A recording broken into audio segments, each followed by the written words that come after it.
Bonjour tout le monde, j'espère que vous allez bien. Donc je vous retrouve dans un nouveau point lecture. Et avant de le commencer, je tenais juste à m'excuser pour le manque de contenu de ces derniers temps. Mais c'est vrai qu'avec la reprise du boulot, je suis lessivée. La chérie m'aide beaucoup à la maison pour que j'ai du temps quand on n'a rien les week-ends pour vous tourner des vidéos. Malheureusement en ce moment, on a des week-ends chargés. On a plein de choses qui nous tombent sur le coin du nez. Pas forcément dans le coin, donc il est très compliqué pour nous de garder le temps et pour moi de garder le rythme des publications des vidéos. Et vous n'êtes pas droit et ça me stresse. Désolée pour cette interruption, j'espère que c'est un peu plus droit derrière le décor, sinon j'ai envie de vous dire malheureusement tant pis. Donc on commence tout d'abord avec une lecture numérique, donc je vous glisse le tome, la couverture ici. Il s'agit du tome 3 d'Abiola, donc Abiola est le peigne divin de mémoire de Imane Itayo aux éditions Plume Solidaire. Donc je l'ai lu, ici on retrouve Abiola, Willin, j'espère que ça se prononce comme ça, et Francis, nos trois héros qu'on suit depuis déjà 2 tomes. Cette fois, ils vont partir à Shanghai, donc en Chine, afin de remettre la main sur le peigne diva qui leur a été demandé dans le tome précédent, on va dire. Je vais éviter de trop en raconter pour pas vous spoiler. On est dans un univers qui se passe au Bénin, donc déjà un continent et avec sa culture et des villes qu'on ne connaît pas, donc enfin en tout cas moi je ne les connaissais pas, qui sont peut-être méconnues en littérature jeunesse en tout cas, et déjà j'aime beaucoup où se passent les intrigues en fait. Je trouve que ça apporte pas mal de diversité, on peut voir les différentes cultures, surtout que nos 3 héros sont tous de nationalités et d'origines différentes, puisqu'on a Yulin Yulin, je ne sais pas comment ça se prononce, je suis désolée, qui a des origines donc de Chine, puisqu'elle habitait elle est d'origine de Shanghai. On a Francis qui est d'origine française et on a Abiola qui est d'origine, je préfère ne pas le dire pour pas me tromper, mais voilà, donc on a ces 3 cultures qui s'entrechoquent et qui nous permettent de découvrir plus de choses, de découvrir notamment là, puisque ça va se passer pendant les vacances de Noël, de découvrir que Noël et cette histoire du Père Noël n'existe pas forcément partout, qu'il y a des différences de tradition, de culture, de légendes. J'aime aussi beaucoup le fait qu'on s'attarde sur des dieux et des déesses que nous ne connaissons pas, ou en tout cas très peu. Et j'aime ce mélange de...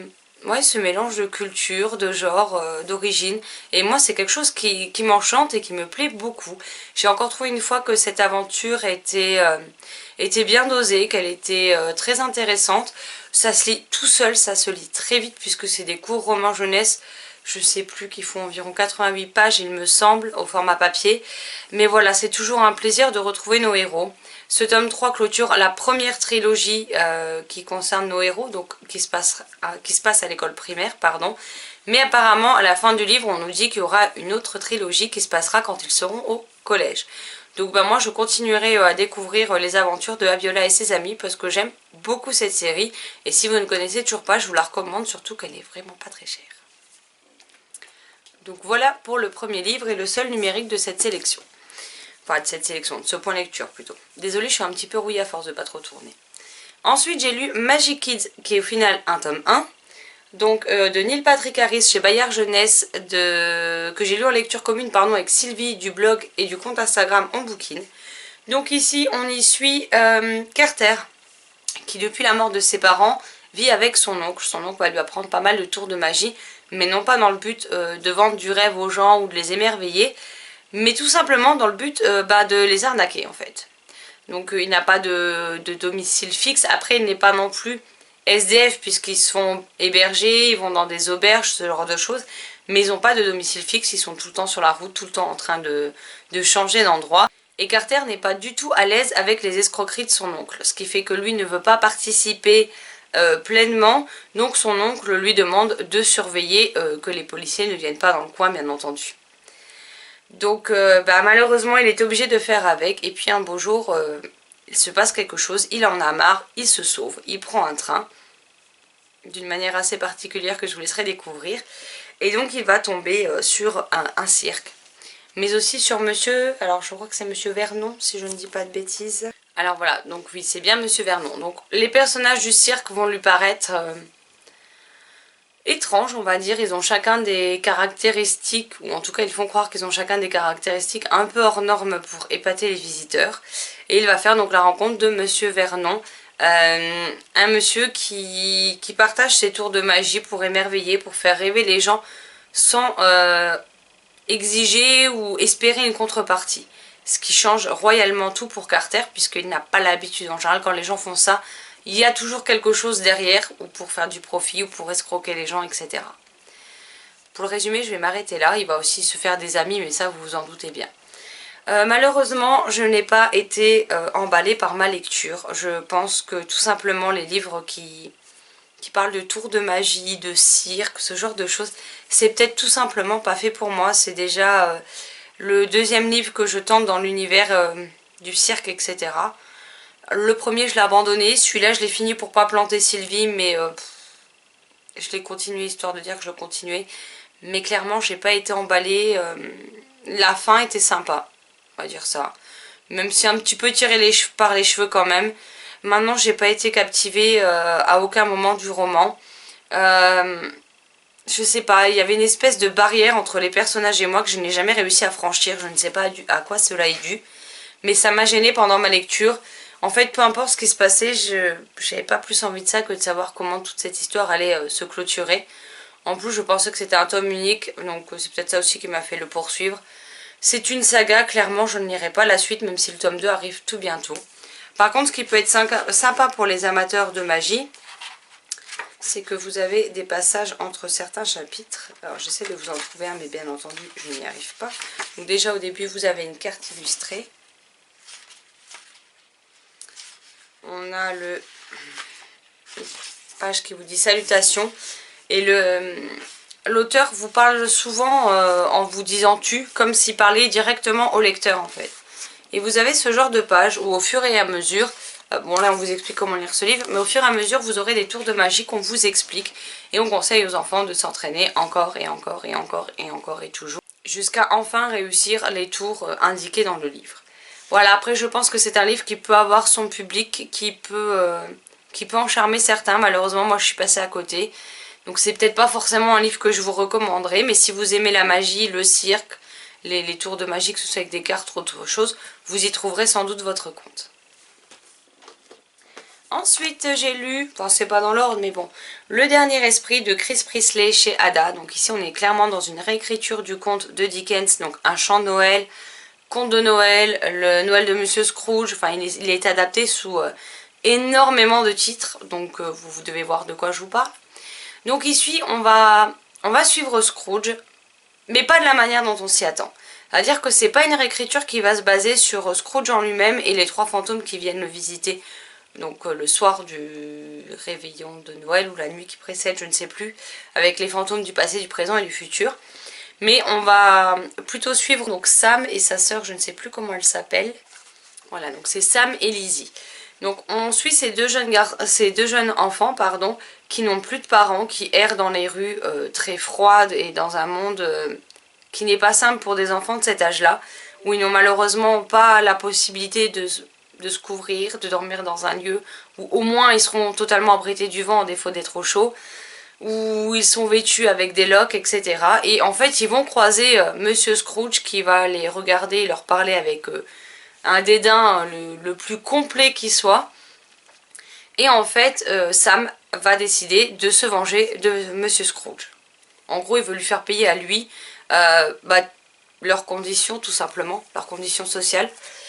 Et donc, c'est lui qui va rencontrer également les fantômes du passé, du présent et de l'avenir pour essayer de, comme avec Scrooge, de modifier un peu le comportement du personnage et leur apporter la joie, le bonheur, la bonne humeur au quotidien. J'ai vraiment beaucoup aimé cette réécriture qui se lit vraiment tout seul. Il fait à peu près 140 pages. Bon, certes, moi je l'ai lu, on était au mois de septembre, il faisait encore pas très très froid au moment où je l'ai lu, donc pour le côté hivernal, j'étais pas particulièrement dans cette ambiance, mais ça ne m'a absolument pas gênée. J'ai aimé que pour une fois, on ait une réécriture qui se base sur d'autres personnages que Scrooge, parce que je pense qu'au bout d'un moment, malheureusement, on a fait un petit peu le tour de tout ce qu'on pouvait faire en adaptation pure et dure, on va dire. Donc à moins qu'il y ait une véritable réécriture sur Scrooge, je pense que je me concentrerai à l'histoire originale. Maintenant, celle-ci, je vous la recommande vraiment parce qu'on voit d'autres aspects, on voit vraiment plus les gens qui vont graviter autour de Scrooge et que Scrooge ne voit jamais, puisqu'au final, il est tellement sur l'argent, sur sa propre personne qu'il voit rien de ce qui se passe aux alentours, ou en tout cas, où il voit rien, où il s'en fout royalement, quoi. Et j'ai aimé qu'on ait du coup ces fantômes qui interagissent et avec Scrooge et avec Sam et Lizzie. Et sa petite sœur est tellement touchante, tellement agréable. Enfin, j'ai pris vraiment un plaisir à suivre cette histoire et nos personnages. Même si Sam, à certains moments, m'a un petit peu tapé sur les nerfs, je dois le reconnaître. En même temps, Scrooge me tape sur les nerfs aussi. Donc, mais c'est aussi ce qui fait la morale de l'histoire. Donc je pense que c'est essentiel pour pouvoir vraiment savourer cette lecture comme il se doit. Et que la morale qu'on connaît tous s'y retrouve enfin. Enfin voilà, un petit roman jeunesse que je vous recommande fortement à l'approche de l'hiver et de la période des fêtes de fin d'année qui approche doucement mais sûrement. Ensuite, j'ai lu Chatapouf de Pascal Brissy, publié ici aux éditions Poulpe Fiction. Donc ici, on va y suivre Chatapouf, notre gros chat qui est là. Il est son maître et le Maharaja, donc ça se passe en Inde. C'est un chat capricieux, c'est un chat feignant, mais c'est un chat qui a du répondant. Donc un beau jour, il va se rendre compte que quelqu'un tente de se servir de lui pour espionner le Maharaja et semer la zizanie clairement dans... je ne sais pas comment ça s'appelle, mais dans le... je sais pas si c'est un royaume ou comment on dit, mais enfin vous avez compris de quoi je veux parler. Oui, sur ce coup-là, je suis un petit peu inculte hein, et j'ai pas fait de recherche avant pour vous tourner cette vidéo, même si j'aurais dû. Voilà. Maintenant, ceci étant dit, on repasse à ma lecture. Et du coup, Chatapouf va tout faire pour décréter que non, il ne serait pas l'espion, il ne serait les oreilles ou les yeux de personne, et qu'il comptait bien trouver qui c'était pour se venger. Et donc on va le suivre lui, accompagné de d'autres animaux. On a notamment, je sais pas où il est, ah, on le voit là, un cochon d'Inde qui précise bien qu'on dit un cochon d'Inde, mais qui vient d'Amérique, donc rien à voir, qui se nomme, je ne sais plus. Alors, je suis désolée pour les nombreuses coupes, hein, mais déjà que je me souviens pas des prénoms en temps normal, vous vous doutez bien que là ça me pose problème. Donc le cochon d'Inde s'appelle Ricky et il va aider Chatapouf dans sa quête, surtout à s'orienter un peu en dehors du palais qu'il ne connaît pas. Et à l'aider donc du coup à trouver qui est le coupable, le pourquoi, du comment. Et j'ai trouvé ce livre vraiment très drôle. Il y a des moments où j'en pouvais juste plus, j'étais bidonnée. Ma chérie a dû me prendre pour une folle à me voir m'esclaffer comme je l'ai fait sur certaines répliques qui vont devenir culte hein, pour moi. Il y en a 2-3 que j'ai retenues. J'ai aussi retenu d'ailleurs, Pascal, si tu passes par là, que visiblement t'as faim en ce moment quand t'écris tes livres, puisqu'à chaque fois on nous parle de nourriture.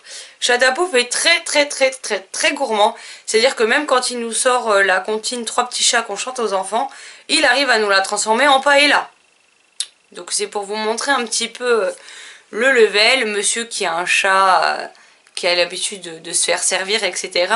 va devoir jouer des griffes et devenir un peu plus malin que ça s'il veut pouvoir s'en sortir et mener à bien la mission pour des jouets qui veulent faire espionner. Je suis pas sûre que ce soit très clair. On a les illustrations de Cocozol, j'avoue que je ne sais pas du tout comment on se dit. Moi j'ai bien aimé les petites illustrations qui jalonnent le récit. Je vous en montre quelques-unes, pardon. Voilà par exemple la tête du chat qui m'a bien fait rire elle aussi. Et c'est vraiment un livre où là ce sont des animaux qui sont les héros du livre. C'est eux qu'on va suivre, c'est à eux qu'on va... Enfin c'est à eux qu'on va s'attacher. Et c'était vraiment génial. Je pense que les enfants ou les amateurs de littérature jeunesse vont adorer. En tout cas moi j'ai passé un très bon moment. C'était drôle, c'était frais, c'était divertissant, c'était addictif. Voilà, il y a beaucoup d'humour. Enfin, il y a tout ce qu'il faut dans un livre jeunesse clairement pour intéresser le lectorat. Qu'il soit jeune ou moins jeune. Mais voilà, c'était vraiment cool. Et encore une fois, bah, je peux que vous recommander les livres de Pascal Brissy. Si vous me suivez maintenant depuis un petit moment, vous savez à quel point chacun de ces livres, je les apprécie. Pour l'instant, il y a encore eu 0 fausse note. Donc voilà, mais je vous le recommande vraiment. En plus, c'est des livres qui sont à 9,95 € et qui devraient vous faire passer un très bon moment de lecture.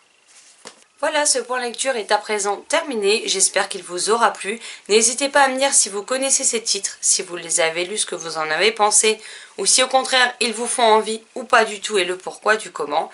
Et je me ferai un plaisir de vous répondre dans les commentaires. Pareil, les commentaires, je réponds essentiellement le week-end, donc ne vous en faites pas, je vais vous répondre, mais c'est juste qu'en semaine, j'ai pas vraiment le temps pour ça.